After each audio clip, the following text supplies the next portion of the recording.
Does what we see correspond to what's really out there?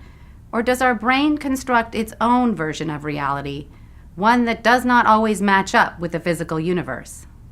Check me out, for example. I am the same size here as I am over here, but over here I look much larger. No, it's not a cheap video trick, it's a trick on your brain. Here's what you're seeing. The me over here is indeed projecting a smaller image onto your retina, the region of light detecting cells at the back of your eye. All else being equal, smaller images mean smaller things. Here, I'm in no danger of hitting my head on the ceiling. But over here, I am ducking. Ceilings are useful visual landmarks for judging size. Of course, you're making these size estimates based on the assumption that this room is ordinary and box-shaped.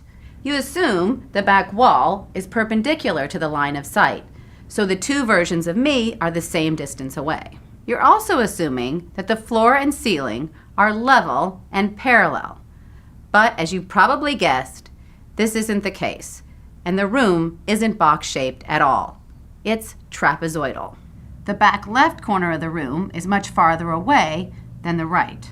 Since I'm farther away over here, my image is smaller, although I'm definitely not. The ceiling cue is also misleading. The floor actually slants upward and the ceiling downward from left to right, making my head much closer to the ceiling when I'm over here. Why couldn't you see these things and adjust your size estimates? The room's features have been cleverly distorted to be consistent with a rectangular shape.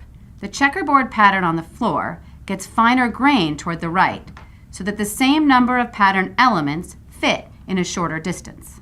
The windows are resized and shaped to match the trapezoidal back wall.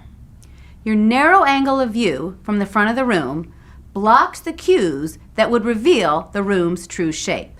And of course, we easily believe in a box shape because that's the shape rooms normally are. This clever setup is called the Ames illusion. American ophthalmologist Adelbert Ames Jr. devised it in 1934 and built a physical example the following year. For Scientific American's Instant Egghead, I'm Ingrid Wickelgren.